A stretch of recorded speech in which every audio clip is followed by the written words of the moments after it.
737-6734 for others.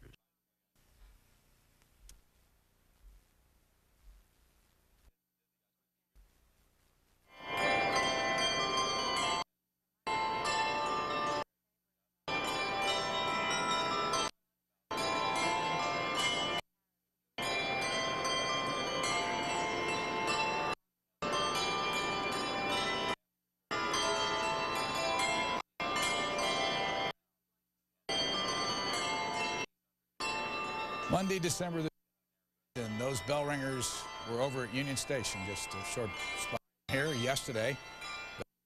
Sunday, we wish you a Merry Christmas at the Colonial English Handball Ringers, directed by Mary Parker is the name of this group. All participants live in the Washington area. The bells are from Whitechapel Foundry in London, the same company that cast the original Liberty Bell and Big Ben.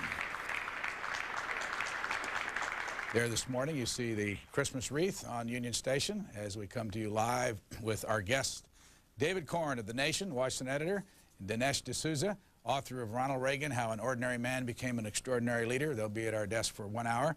Then for the next hour, we're going to have Harold Hodgkinson here. He's from the Center for Demographic Policy. He's the director, and we're going to talk about numbers. He addressed the Fairfax County meeting on race a couple of days ago, which was covered here on this network. And then finally, we're going to have an hour on HMOs, health maintenance organizations. Ellen Spraggins will be our guest, along with Dr. Alan Steinberg, and this will begin a series that we'll have the first week in January on what's the status of home maintenance organizations. Gentlemen, David Corn, let's start with you alphabetically. C stands before D'Souza. On the front page of the Christian Science Monitor is a picture from Union Station looking the other way from where we were, and you can see it on the screen. There's the wreath. The headline here is Talk, or What to Say to the President, and the subhead here is This season's 15 major White House Christmas parties took a full year to plan and organize. But the point of the story is the President stood and shook 1,700 hands of members of the press last week at the White House, and there are stories all over the paper this morning about what this President should do this time of year. He's over in Bosnia right now. Give us your thoughts. Well, mine was not one of those hands.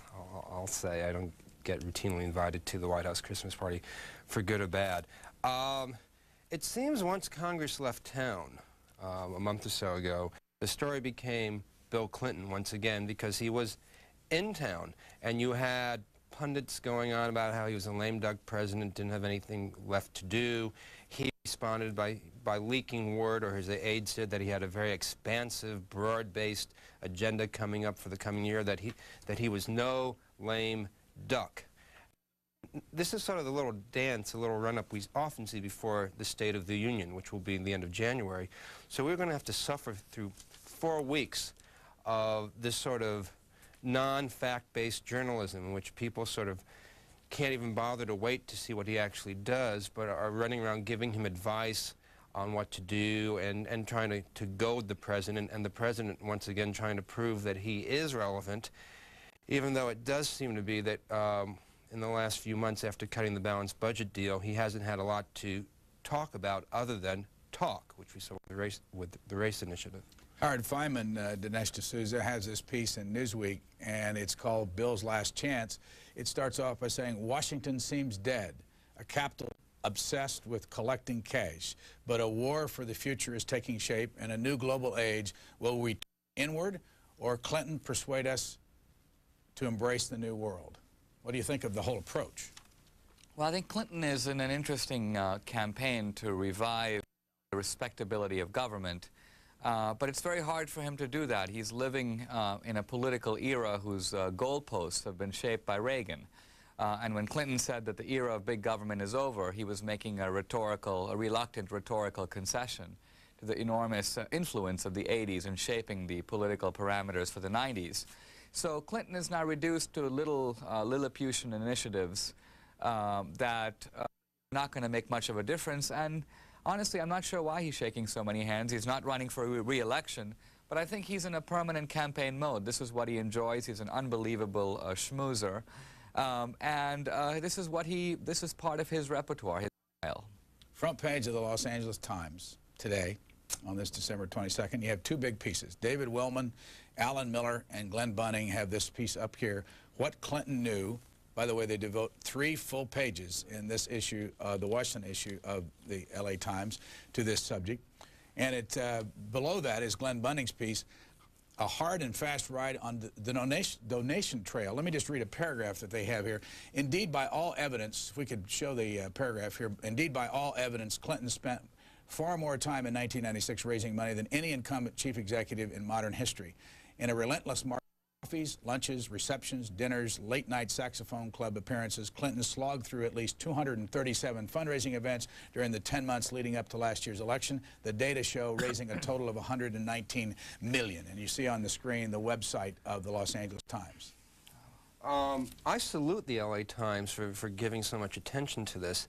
I was only able to make it through half the first story early today, Brian, but I was a little bit puzzled because I didn't see how much was sort of new in it. There's a lot of good context, and they pull together a lot of strings that those of us covering the campaign fundraising scandal hearings have been collecting and have been.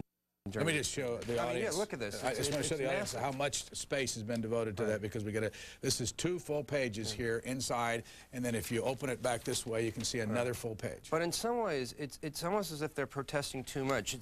The White House tried early on, Bill Clinton did, to disassociate himself from all the fundraising going on.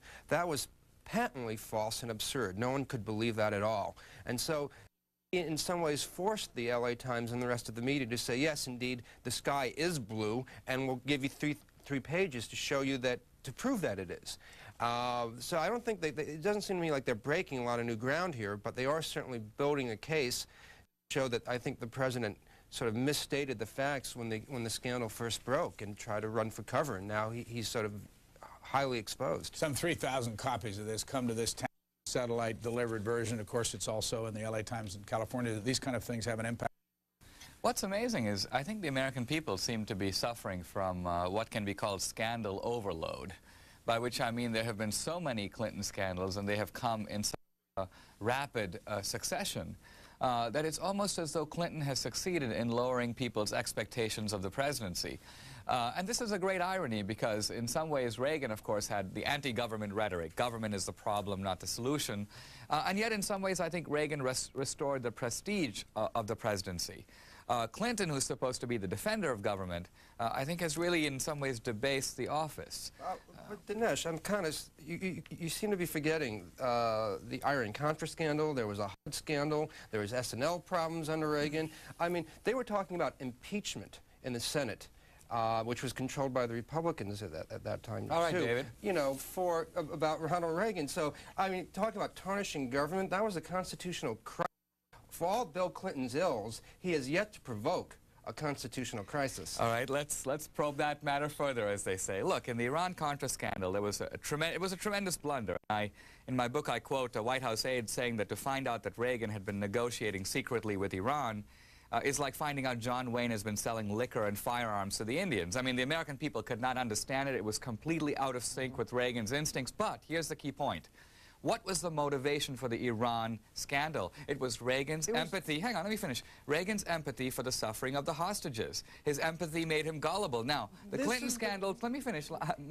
Travelgate, Whitewater, Filegate, Paula Jones, bedroom. I mean, these are all scandals about self-aggrandizement, personal gain. These are different motives. You had Michael Deaver cashing in. You had, and Iran-Contra was not just about helping poor hostages. It was about running a secret war against the wishes of Congress in Central America. That is not out of empathy towards hostages. That's saying to Congress, we don't care about what you say about the power to wage war. We're going to do it anyway. Got to go to the phones here on our Monday Washington Journal. And by the way, there is an exclusive interview in the paper with Lanny Davis in the Washington Times.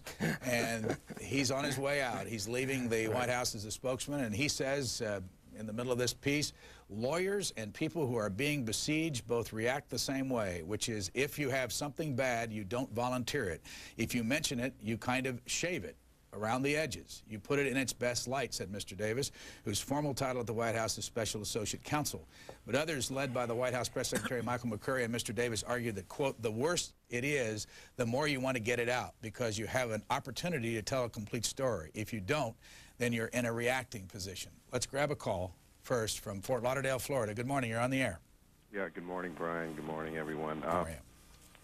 My article is on the low-tech military aircraft. It's talking about the U.S. military flight that crashed into a German military craft off the coast of Africa, and basically because it didn't have any collision avoidance system. And the reason I'm calling about that, one, because it tells you how kind of low-tech our military is in some way, and also you have all these people kind of beating their breast over the person that just got buried and say, how can anybody disgrace our military this way?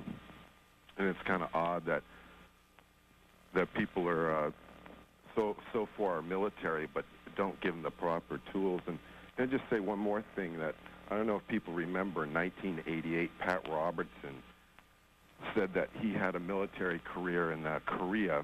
He was taken to court, shown a liar, but people still flock around him and say he's such a great guy, but he lied about his military record, and now we had to dig Lawrence up. All right, caller, thanks. Who wants to pick up on that? Well, it's quite possible that there is some neglect of the military. Democratic societies are not very good about maintaining military readiness in the middle of an era of peace and prosperity. There might be a little bit of a hangover after the Cold War. People talked about the Reagan deficits, and it's true there was a $1.5 trillion deficit in the 80s, but that was about the sum that was invested in the Cold War, and if you recall, America won that war. So our children and grandchildren have the debt, but then they also inherit a world in which the threat of nuclear weapons is much less. And now it seems we are in an inward mood in which we're not paying much attention to the rest of the world. We're saving a lot of money on the military. This country now spending $100 billion less every year than before the Berlin Wall fell, and that's going to show in probably lower morale and in some ways maybe a neglect of high technology. David Corn, this next call is for you. We're going to go to Spartanburg, South Carolina on the Republican line. Go ahead, please. Mr. Lamb, thank you for taking my call. Welcome. Actually, I did not say that I wanted to talk to Mr. Corn. Well, you're stuck with me. Well, thank you, I guess. Mr. Lamb, I hope you'll forgive me, but I'm not going to quote from an article out of this morning's paper. I think I'm like millions of people. I'm interested in this panel on race developed by President Clinton. And I saw Mr. Bennett last week appear talking about schools. And I wanted Mr. Bennett to quote from two documents from Mr. Clinton's own education department. They're called Strong Families, Strong Schools. And the other one is called, believe it or not, I bet nobody's ever heard of this, Fathers' Involvement in Their Children's Schools. And Mr. Bennett's whole point during that at least when the panel discussion ended, was the importance of parents helping their children in their schools, and he never referred to the fact that Mr. Clinton's own education department emphasizes the same thing, but the race panel emphasizes the fact that black kids are victims of white racism. And if I may, the reason I said that I wasn't directing exactly to Mr. Corn, I hope that Dinesh D'Souza sometime this morning will refer to James Q. Wilson's speech at the American Enterprise Institute a few weeks ago, because his whole speech was aimed at talking about the fact that we have gotten away from discussing our most important problem, the breakdown of the family. All right, caller, thanks. And you're still with the American Enterprise Institute? Sure, and James Q. Wilson was making an argument that echoes things that Tom Sowell and perhaps I have said in past years, which is to say that the problem in our society is not primarily racism anymore. It is differences of competitive performance between ethnic groups. And you can see this by comparing the experience of immigrants, including non-white immigrants, immigrants from the West Indies, immigrants from Africa in this country with that of native-born blacks. You have much higher test scores, you have much higher penetration of the professions. Now, if racism was the invisible hand keeping us down, it would be hard to explain why all the non-white immigrants are doing much better relative to native-born blacks. So it seems to me that you're absolutely right. The problem has to do with broken families, lousy public schools, graffiti in the neighborhood, gangs, and rather than tackle those problems, which are difficult problems, I admit, it's much easier to kind of blame the demon of racism, even though in many inner cities you can go days without having any involvement with a white guy. How is this discussion, David Corn, going on race, do you think? Well, I think it's basically just a discussion. I mean, the president seems happiest when he can act like a talk show host. And whether one accepts Dinesh's argument, which I don't, that racism doesn't exist. Oh, that's not the argument. Well, okay, that racism is not a problem. Not the main problem. Well, is it a serious problem? Is it something that we should try to deal with, or is it something we don't have to worry about and look at other things? Well, it's something we should have to deal with, but it's an illusion to believe that if racism... How do we deal with it? Well, it's an illusion to believe if racism disappeared overnight, that this would automatically how do raise... we deal with the racism that is a problem? That's the thing I don't understand about people who attack affirmative action and say racism is not a big problem. What are you left with? What are you left with doing on the issue of racism? Well, you don't fight discrimination with discrimination. What do you do? Just tell me what you do. You outlaw discrimination, and Which is outlawed now in many ways. That's right, and we enforce the laws, and what more do you want? Well, if you look at the inner cities, if you look at how we distribute our resources, I don't see them going I see them not going to areas that have a very distinctive racial makeup. And if you talk to Colin Powell and other Republicans, even Arlen Spence, they'll say to you that they do see a problem with racism that does need to be corrected in a race-oriented fashion. David Corn is the Washington editor of this magazine, The Nation, and on the cover of this issue, December 29th, they're talking about university presses. Let's go to Tacoma Park, Maryland, here in the suburbs. Go ahead, please. Yes, good morning. Morning. I got an article regarding the NAACP, a board member that was ousted because of legal and ethical problems. Want to tell us the name? The name is Hazel Dukes. I'd like to tie this in with another board member, but regarding this, I think this shows some integrity in not allowing people with these kind of problems to sit on the national board. There are 64 members of the board. How was this man ousted? Well, this was I'm sorry, Hazel Dukes, that's right. How was she ousted? Were there two others that had a problem? Exactly. The article also mentions two others, but she was the one really profiled more. But regarding another board member who has a radio program here in Washington by the name of Joe Madison on WRC, I heard a very interesting interview that he conducted on Friday. He ran a tape of it on Friday on his show regarding a lieutenant colonel named Cogswell. He was the Armed Forces Institute pathologist that conducted the investigation into Ron Brown's plane crash. Now, I thought it was very interesting because he spoke in very medical terms. He was very meticulous in his description, and he was very responsible. He didn't jump to any conspiracy theories. And I was very impressed by it because he found that there was a hole in the top of Ron Brown's head that was not properly investigated. There was no autopsy, and this is very, very troubling. And I have a very simple question for your guest. With what has been stated thus far, whether they think that this very serious matter merits further investigation by the president. Thanks, caller. David Corn. There has been some reporting on this. There was an autopsy conducted on Ron Brown, the former Commerce Secretary, and there seems to be disagreement between some people who were involved peripherally with the examination of the body after the fact, and some of the Air Force personnel about whether that hole was a bullet wound and what it actually means. Sure, it should be looked at more carefully, but I'm not willing to accept any conspiracy theories at this moment. Any concern for you, Dinesh D'Souza? I mean, a gun could go off in a plane crash, it seems to me, too. Well, it would be an odd coincidence, to say the least. I think on the NAACP, you're quite right that the organization does deserve credit for having cleaned house a little bit. It seems that corruption was pretty rife in the organization, and a civil rights organization relies primarily on its moral capital to make its argument for the country. Sadly, the civil rights movement has lost a lot of the moral high ground it enjoyed in the 60s. I think that has less to do with personal scandals and more to do with the abandonment of the colorblind idea and an embrace of preferences, which I think may have been justified at one time, limited to blacks on a temporary basis, but now the Coalition for Preferences has expanded promiscuously. It includes Latinos, women, gay rights groups. Essentially everyone is showing up at the multicultural picnic. Where's there a preference for gay rights groups? You just said there's a... Well, how do we prefer, how does people say that we should have gay rights over people who are gay over people who are not gay? Where is that preference? Well, a lot of schools, for example, law schools, have now established affirmative action on the law review for homosexuals.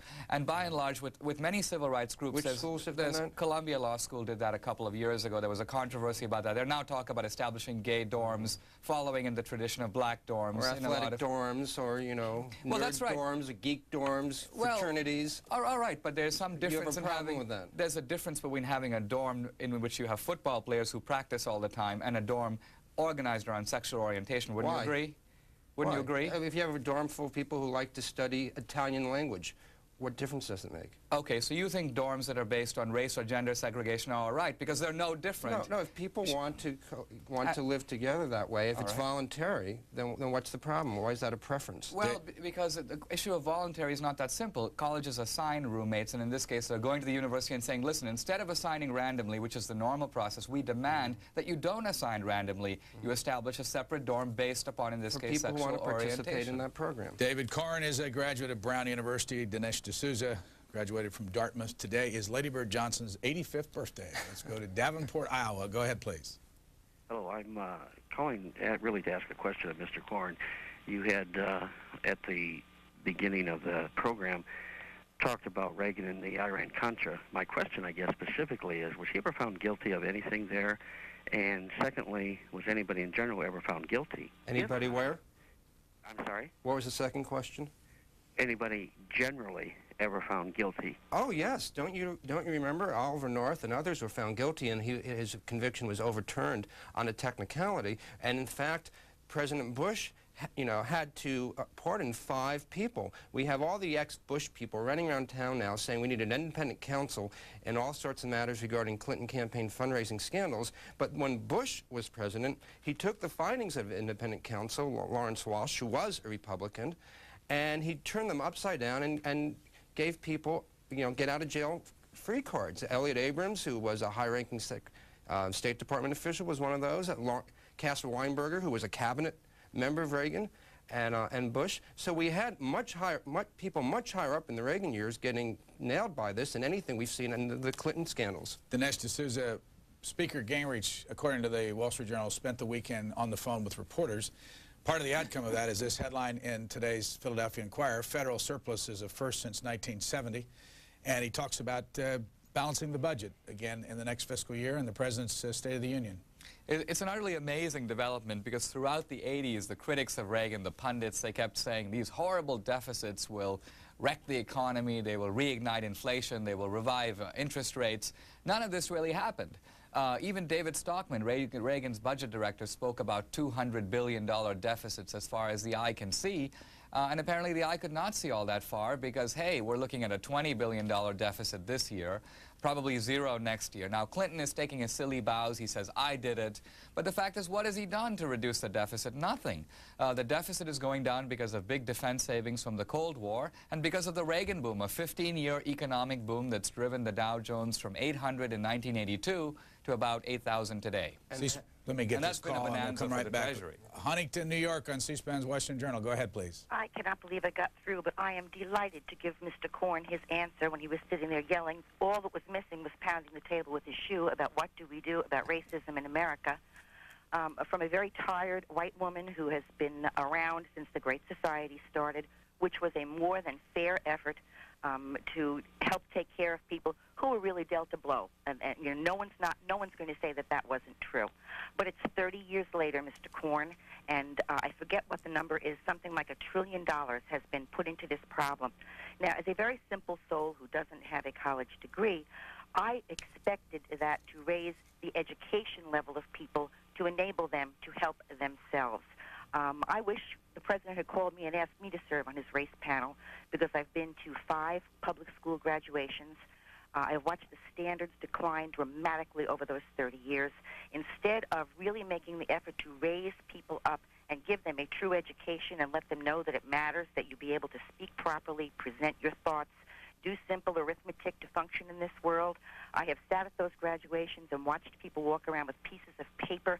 People who... So you're no doubt in favor of the president's national standards in education? Absolutely not. The worst thing we can have... Okay, so how do we correct that problem then? Well, would you like me to answer, or are you a typical liberal and you don't want an answer? No, I want to hear your proposal. This is my dime, so let me finish, Mr. Korn.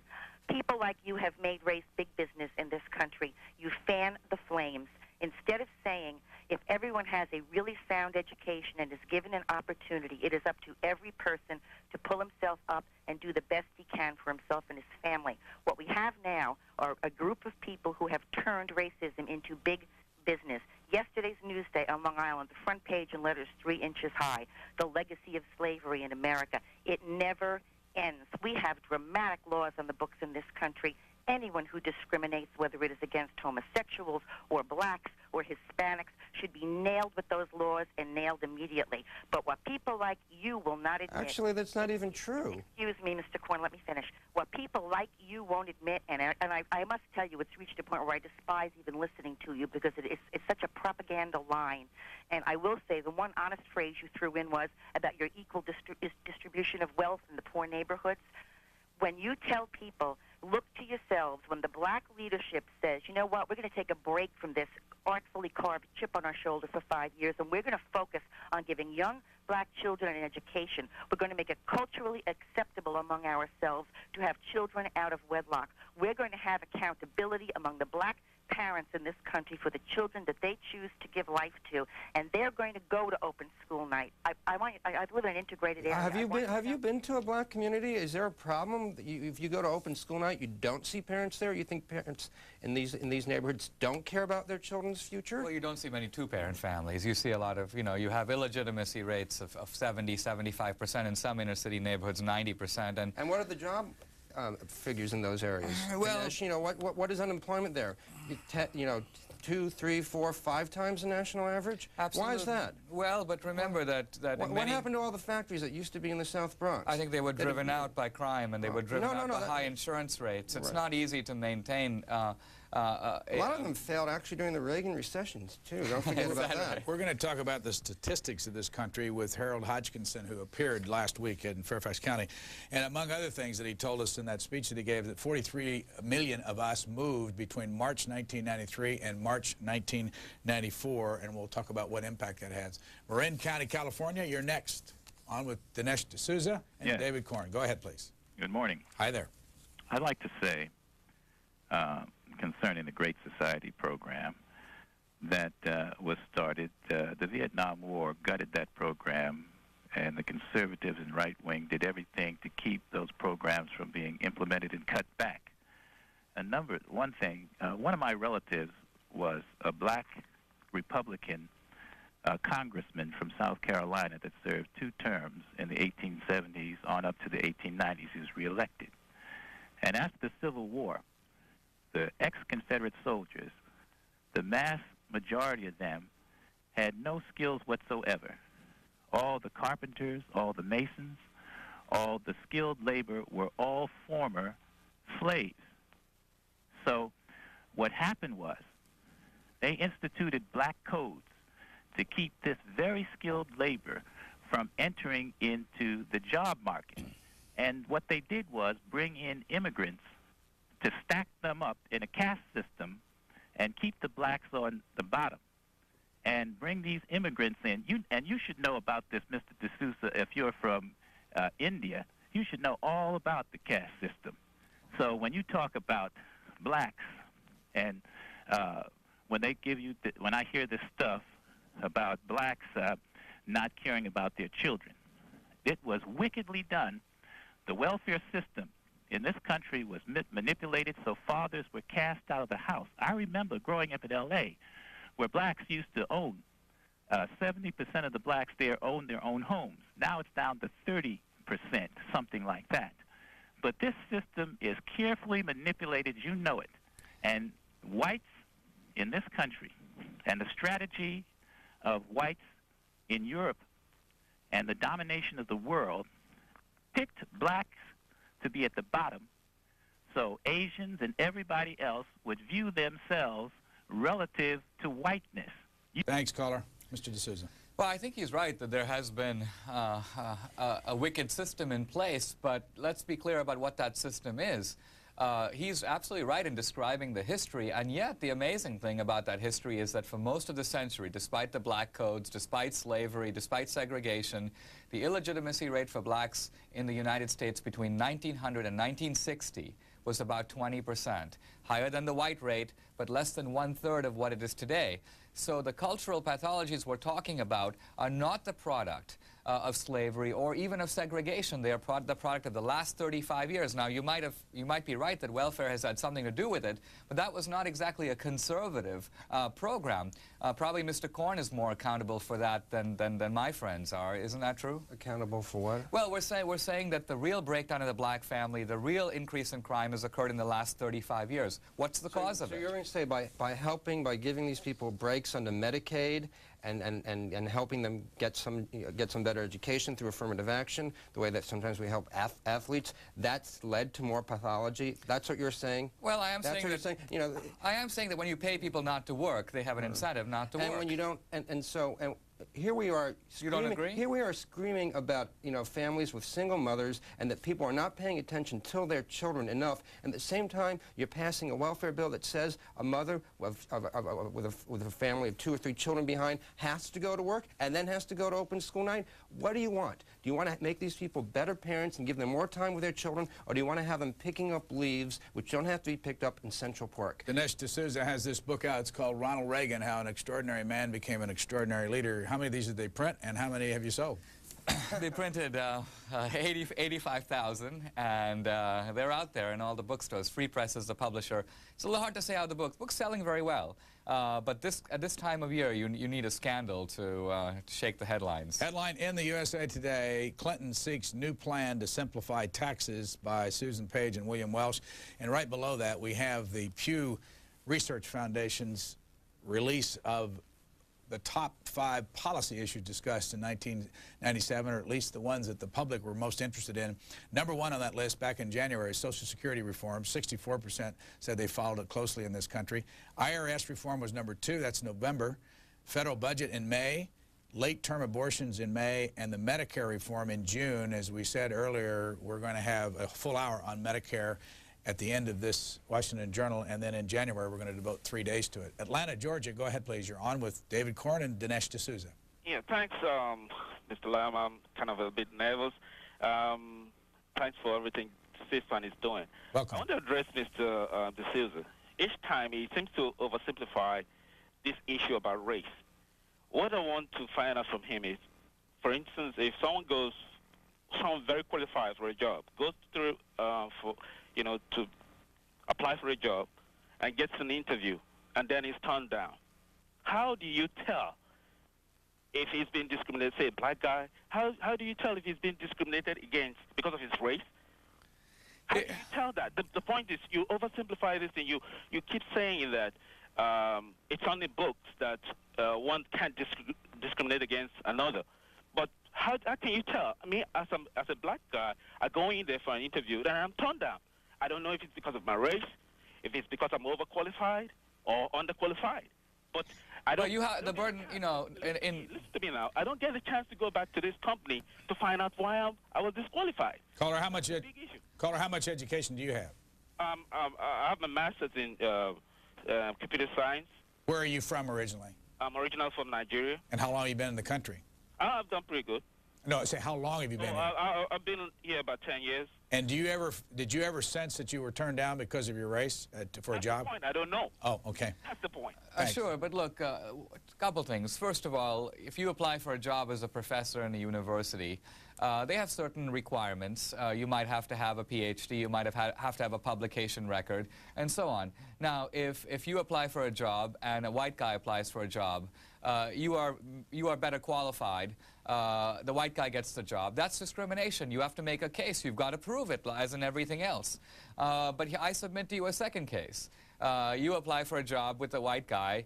And in this case, the white guy's better qualified, and you get the job. Now, that's called affirmative action, and that is said to be a correction, a remedy for the former case of discrimination. It's not. It's just two cases of discrimination, pure and simple. So the point I'm making is not that discrimination exists or that it's easy to prove. It's not easy to prove. But we have to use the usual rules of evidence. What else? Jeff Schessel and Suzanne Garment will join us on Christmas Day live at the first hour, actually 90 minutes. And then the Wattenberg group, Dan Wattenberg and his father, Ben Wattenberg, will be with us for 90 minutes. David Corn, in today's Washington Post, you said that it caught your attention on the front page of the style section.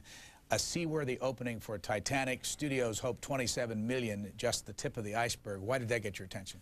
Well, I remember going to big films when I was a child, not too long ago, and no one ever talked about how the movie did. It was whether it was a good movie, a fun film, and now we seem to be tremendously obsessed with opening weekend performances of films, and they become the stories. I got sort of pulled into the James Bond vortex this weekend and was standing in line at the Uptown Theater here, and I heard people around me speculating on how well the movie would do this weekend. Not even how big the special effects would be or what the Bond woman would be like this time around. And we've all been driven into, like, I think, into this almost mindless consumer position of just being pawns in this gigantic Hollywood churning machine. Well, David, welcome to democratic capitalism. Yeah. Look, here, in the old days, you know, Frank Rich, the pundit of the New York Times, would tell us what to think about a movie. Now, well, he was a theater all right, hold on. But what's important now, you know, the bottom line. You say the bottom line is important because it is a lot of people paying $5 to go see the movie. $5? Where have you been? $9 to see the movie. If a lot of people do that, it shows that the movie is succeeding at the level of a lot of people voting with their feet and voting with their wallets. It says something. Now, but the fact that people are obsessing about it themselves, and they're talking about how, well, not whether it's a good movie or not, they've all been sort of, you know, brainwashed into this accounting view of things. You know, not every great movie makes a lot of money. Well, I would agree with that. I hope you don't think so. I'm not saying popular taste is the final word on everything either. I'm just saying that we have seen a tremendous movement away from elite culture and more toward mass culture, for good and bad. Next call from the home of William McKinley. We go to Canton, Ohio. Go ahead, please. Yes. I was wanting to comment on the article, the front of USA Today that you just showed. The article on tax. Yes, on taxes. And on the inside, and I don't have the paper in front of me, it has a rundown of Representative Tozen's and Mr. Archer's and Mr. Gephardt's tax plans as well. Yeah, I'll look inside. It's on page 13A. Did you read it this morning? Yeah, I just wanted to say that really, I mean, I'd like to see the sales tax and get rid of this income tax. Basically, I don't feel we have freedom as long as, you know, somebody like Bill Clinton is determining what our tax code is going to be based upon how we behave. Well, actually, it's Congress who's doing that, not Bill Clinton. If you have a beef with the tax code, which has been made more complicated, you can blame Bill Clinton and the Republican leadership, which, you know, added all these provisions to the tax code in this so-called balanced budget agreement. Even Ronald Reagan didn't simplify the tax code. He made it in some ways more complicated as well. He really couldn't do a lot with the group that was in Congress. Well, he had a Republican Senate for 6 years. I can't blame that. I think the issue is less complexity is an issue, but it's also tax rates. The top marginal tax rate when Reagan came in was 70% in 1980. When Reagan left, it was 28%. So he brought it down by more than half. And benefiting a lot of rich people, Dinesh. Well, remember, not for the middle class, but benefiting a lot of rich people who didn't, you know, paid less. I think the fundamental argument we have to have here is, of course, the rich should pay more taxes. The issue is, should they pay proportionately more taxes? I think the flat tax issue was a very powerful one for the Republicans because the Democrats have not made the case for why rich people should pay 50, 60, 70% of every additional dollar earned in taxes. I don't think the American people... If you want to have a flat tax and raise taxes on the middle class, you go ahead and make that argument, because if you cut taxes on the rich, it has to be made up someplace else. David Corn is from White Plains, New York, and Dinesh D'Souza was born in Bombay, India. What year did you come to the United States? I came in 1978, so I've lived about half my life in this country. Riverside, California, you're next. Oh, hi. How are you doing? Morning. Welcome on the Independent Line. Thank you. I have a question for your guests about IRS reform, and why don't we have a little direct democracy introduced into the IRS reform in the sense that people who pay taxes, I don't mind paying taxes, but we should get to prioritize where our taxes should be spent. And we have, we have statistical and computer technology to make that into a huge chart and then determine where the tax money should be spent, directly voted by the voters. Well, we don't live in a direct democracy. You know, we live in a representative democracy, and the American founders thought that the American people could choose others who were wiser than them. I know it seems silly in the era of Clinton to pick Clinton and say, listen, you know, we're not going to decide about taxes. We'll let Clinton decide for us. It seems ridiculous, but that was the theory. Maybe it's broken down. Or Newt Gingrich. Let me ask you about this Howard Fineman piece. We showed it earlier in Newsweek, and it's called Bill's Last Chance. And it's a two-page spread there with the photographs. This is actually a fundraiser where you see it in the picture. But I want to read to you what Howard Fineman writes up here and just get your opinion of what ought to happen. This is in Newsweek. The Maryland mountains are just an hour northwest of Washington, but they remain remarkably wild. Mason and Dixon explored them centuries ago, leaving stone survey posts that still stand in forests teeming with deer and game birds. It's not the natural habitat of a gregarious human being like Bill Clinton. Yet, there he was on Thanksgiving, hunkered down at Camp David. He was out of the papers. Congress was gone. So was the forgettable first year of his second term. Yet he wasn't working on any grand plan for the home stretch. Instead, he dipped into the biography of an underappreciated president, John Quincy Adams, communed with his beloved Chelsea, just home from Stanford, and choppered over the hills to Pennsylvania for a round of golf. He was out of sight, out of the American mind. Let's see, the real action was worlds away. On Bill Clinton's watch, yet not quite under his control, he just sent carriers to the Persian Gulf, and it goes on. What do you think of the mood set there in the Howard Fineman piece? Oh, does over the top ring true a little bit? Even the president deserves a Thanksgiving day or two away from the job, and I think Howard is being a little melodramatic in his presentation there. I mean, the White House, for good or bad, has a flock of aides who since October have been working on the president's plans for the coming years, and if he was reading a book Thanksgiving Day and playing golf instead of devising it himself that moment, I don't think he should be slammed for that. There are a lot of other ways to criticize him. Dinesh D'Souza, which story reflects reality? The story about, you know, a surplus of $2.4 billion for the year, or the president needs a national policy and he's not working on one? Well, the story about Clinton's idleness and the country doing well are connected. Clinton doesn't have to do anything. He's surfing on a wave of peace and prosperity that was not his doing. But he has been obsessed by his place in history. He's been meeting with his aides and basically saying, hey, you know, what can I do to get me up there on Mount Rushmore? And maybe he's given up. Maybe he's realized that it's not going to be. The race initiative, I doubt, is going to do it for him. So it might well be that he has become, against his will, a caretaker president, a reluctant custodian of the Reagan Revolution. Right. A great irony. An interesting way of thinking about Howard Fineman's opening is that, would he have written anything like that about Ronald Reagan? The fact that Ronald Reagan worked 9 to 5 and chopped wood a lot of weekends, people seem to like. You know, that was a certain amount of idleness in Ronald Reagan's career, and no one sort of, and it almost became a bit of a national joke. Well, as Reagan put it, he said, they say hard work never killed anyone, but why take the chance? Right. Dinesh D'Souza and David Corn, we go to New Bern, North Carolina. Go ahead, please. You're calling on the Democratic line. Yes, I'm calling and concerned about the race issue. How can we address or even attack a problem such as that? We don't have any representation of black people up there at all. Mr. Corn, he seems sympathetic for the black plight, but the other gentleman doesn't at all. He has a whole lot of flippant answers, a whole lot of fast responses, and he's asked Mr. Corn for this, that, and the other, and he doesn't have any response himself. He wants to put it on the black family breaking up. He wants to put it on the males not being there, not wanting to try. I'm a black man who just left a $50,000 a year job, who just started his own business, a grocery store, I might add, who's doing extremely well. All my black friends are two-parent families.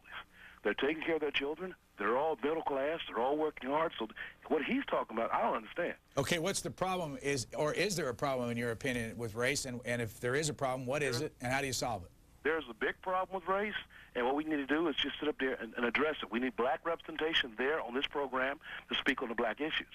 I don't think a white man can represent me, nor a man of another nationality. Okay, all right. You are the black man calling, so now's the time for you to get your solutions in on this thing. That's why we have these phones. Well, we need to establish a panel with Clinton, and we need to establish a panel that's going to be unbiased to any particular race. Every race needs to be represented there. Maybe we should call Jesse Jackson to represent the black plight, or Ben Chavis, or even Louis Farrakhan. Do they represent you? Yes, I think they do. More from the standpoint of representing me than anyone there on that panel now. But wait a minute, we still haven't solved the problem. Now, what is the problem in your opinion, sir? I think that when I walk into a store, and I will make more than what the manager of the store will make, but yet I'm still being watched by the white people in the store, the white managers.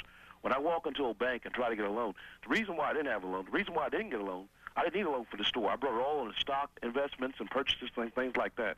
I didn't go to the bank at all. I was turned down several times. So what I started to do was 8 years ago, started buying a lot of stock and keep buying stock and keep buying stock. And my stock started doubling and tripling and everything.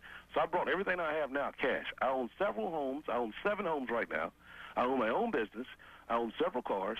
And everything. I'm still buying a home every 3 months. So when they're talking about blacks aren't trying, all my friends have. All right, so what's the solution then? I mean, go back to the problem. How do you stop the bank from watching you when you come in, or for that matter, the grocery store? The bank is not going to give me a loan or give us a loan. So what we have done as black men in my community, we have formed a group, and we loan to each other. Yeah, I was going to say, it doesn't sound like racism has kept you down. What does it sound like to you?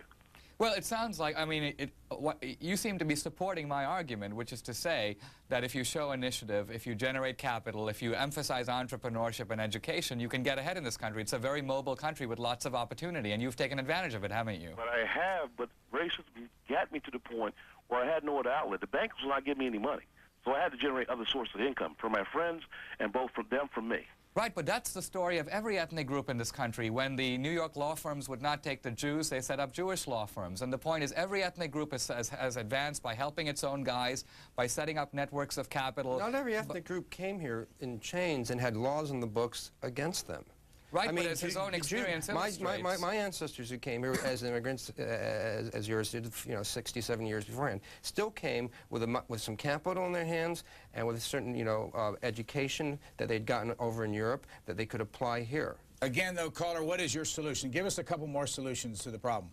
By the same token, I think if the banks would have fairly give me the loan like they give my white counterparts, I think that I wouldn't have 7 homes now. I think I've got 14 or 20 homes now. You mean if you have 7 homes and you go into a bank today, they still won't give you a loan? I mean, look at me as if they want me to put up so much of my wealth just to attain a loan. It's not going to really help me buy 10 more homes. It's going to perhaps help me buy 1 more. What kind of a business are you starting? A grocery store. I've already started. Okay. I've been in business now for 3 months, doing it quite well. And what kind of clientele do you have? Do you have a mixed clientele? Yes. It's predominantly, it's got a lot of pass-through traffic. It's predominantly in the middle-class black area. Now, do you have whites that come into the store? Yes, now, I do. And they find out that you're a black owner. What's their attitude then? Well, a lot of people don't really know. Well, see, I run the store myself. And so when they come in, they assume that I'm just the cashier guy, the guy working behind the counter. They don't really know that I'm the owner. But I'll tell you, this is, you say, why am I on this panel and so on. One of the advantages of growing up in a different country is you're in quite a country when a guy complains that he has only 7 homes and can't have 14 homes. But you're right. Sir, this is America. Caller, what's the name of your grocery store? It's called Danny Fresh Groceries. Danny's Fresh Groceries? Right. And where is it located? In Newberry, North Carolina. But give us the address so we can send some customers over there to you today. 937 Walt Bellamy Drive. All right, thank you. I thought this was a non-commercial station. Hey, you got to take advantage of this. Anybody can, hawk their wares here. Let's go to Alexandria, Virginia. Go ahead, please. You're on the air. Good morning, Brian. Morning. I wanted to escort Mr. Korn to the Department of Corrections regarding the record of President Reagan. Earlier on your show, he castigated Mr. Reagan for not initiating tax reform. I would remind him that all tax bills must start out in the House Committee on Ways and Means, not in the United States Senate. And it doesn't matter what happens in the Senate if the tax legislation does not start out in the House, it goes nowhere. And for the last 40 years, the House, and indeed all committees in the House, were controlled by the Democrats. Also, do you not think that the tax code became more complicated in the 80s or less complicated? Well, I would also remind you, Mr. Corn. Well, can you answer that question? Let me just finish my point. I'd like to point out also that you might remember that Mr. Reagan attempted to strike a deal with the Democratic Congress. In the early 1980s, he signed on for a deal that would provide $1 in tax increases for $3 of spending cuts.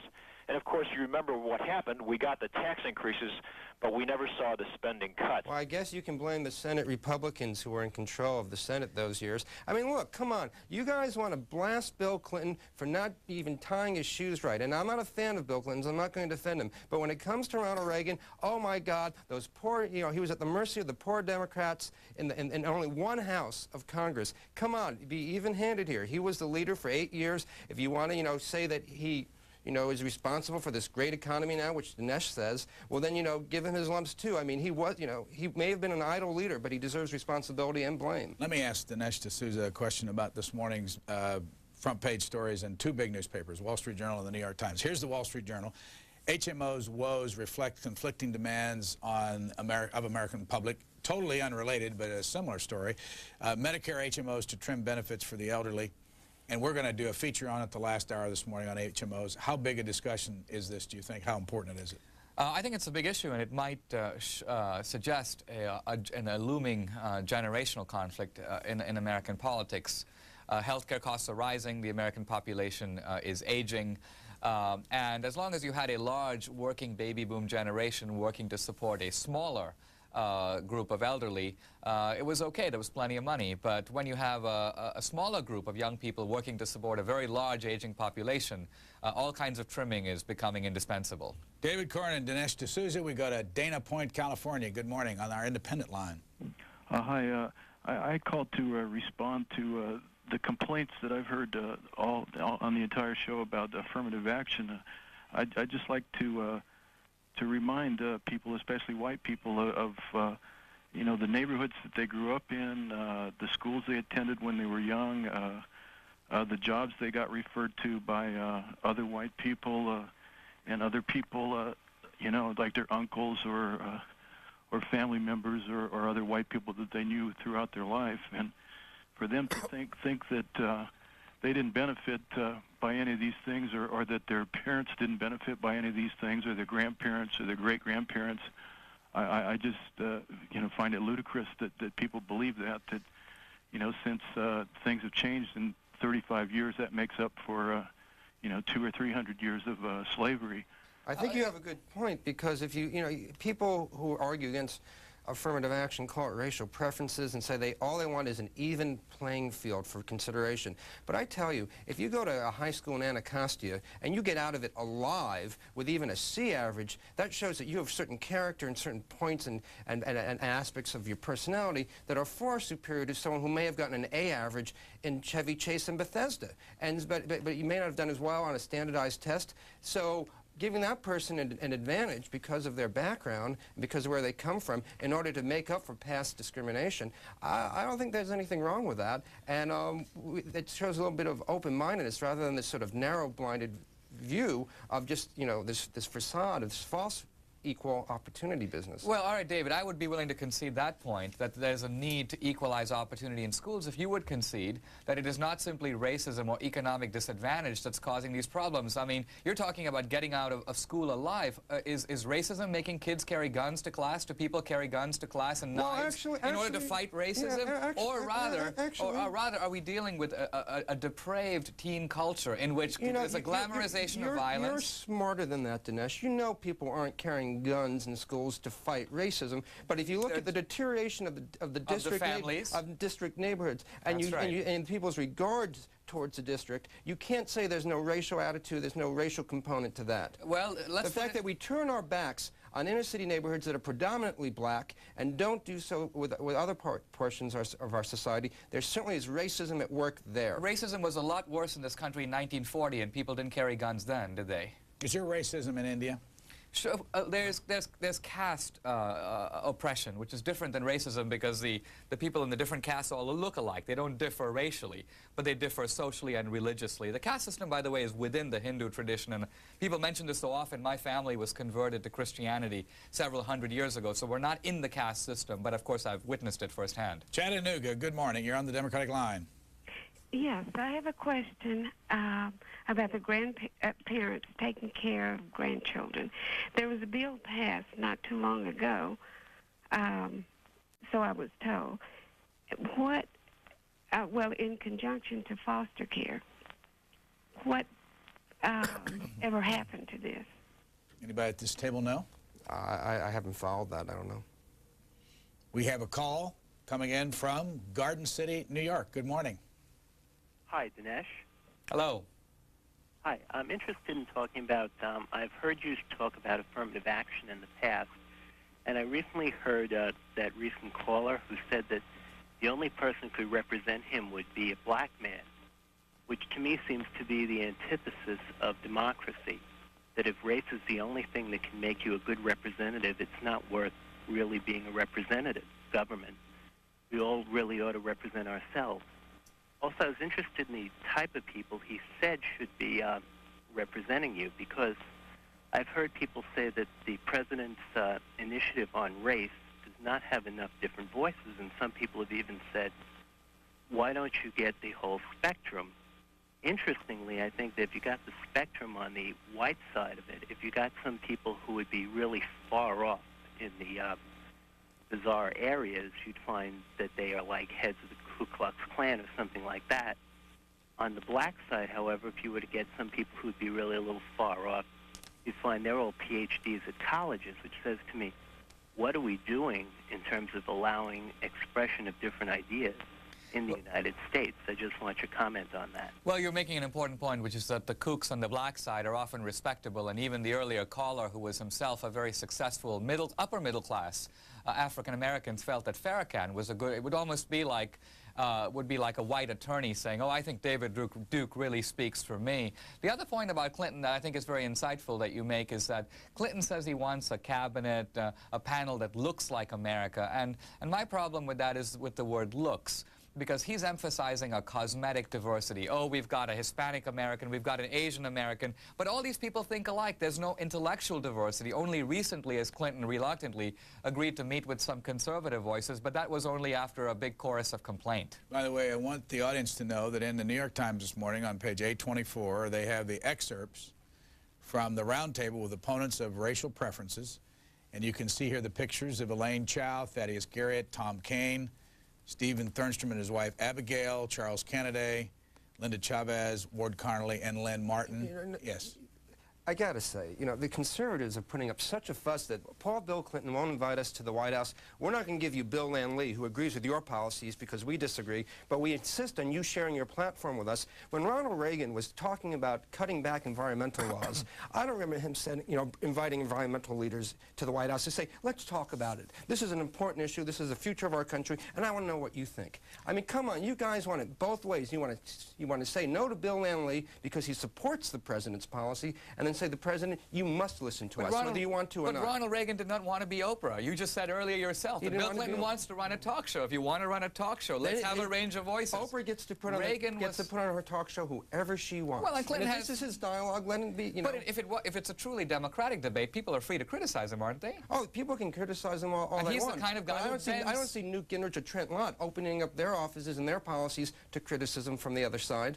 Demographics, statistics, figures, things that help us better understand what it's all about. We're going to talk about that for a whole hour with Harold Hodgkinson, who is gave I think he said a 12-minute speech before the President's Initiative on Race last week, and he starts off talking about students. He says the next 30 years we'll see a very large increase in minority students in our schools from the current 33% to a minority majority by the year 2025. We've got a lot more statistics to talk about. We have a last call for our guest from Apple Valley, Minnesota. Go ahead, please. Yes, good morning. Mr. D'Souza made a comment earlier that the Democrats haven't made a case for a progressive tax system, so I'll try to make it.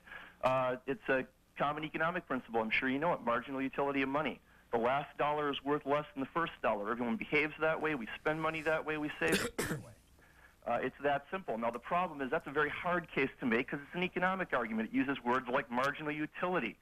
But the fact is that's exactly how people behave. And it's a fair way to tax them. Thanks. Well, but the flat tax is based on the presumption that for the first $30,000 of income, you pay no taxes. And I would agree that for the necessities of life, it weighs more heavily on the poor guy than on the rich guy. But if you would agree that 30,000 bucks is about what it takes to live, to meet the basic necessities of life, you're then basically talking about comforts and luxuries. And if Bill Gates pays 20%, let's say on $1 billion, and you pay 20%. I hope he's paying more than 20%. Well, the problem is, polls have shown that most Americans think that even the richest Americans should pay 20 to 25% of their income. So a flat tax pegged at that level with an exemption for the first 30,000 would seem to be fair. David Korn's completing his 10th year with The Nation magazine. Actually, I've done 10. I'm into 11, I'm sorry to say. Already, and my sheet said that you've been there since '87, so I guess you're... Well, some people are slow learners. Yeah. This is cheap shot at the end. Okay. This is December 29th, 1997. Universities press on, and it's the cover story in your magazine, which talks about the fact that there are 9 major university presses that they publish between 12 and 15% of the nearly 70,000 books every year, and that's Johns Hopkins, Chicago, California, Columbia, Princeton, Yale, Harvard. What's that? Why this story in The Nation? Well, I think we see in a lot of our culture, we see the big boys, the big girls on the block, turning more towards sort of mass books, to things that have tie-ins to movies, to things that mention O.J. Simpson, and therefore university publishing, which used to be a backwater, has gotten much more important, publishing serious books, on politics and history and so on. And I don't think it has gotten as much scrutiny as it deserves. And some of these university presses are turning into small powerhouses of their own. So we've decided to sort of focus on them a bit more. Pew tells us the 1997 top 10 stories, the #1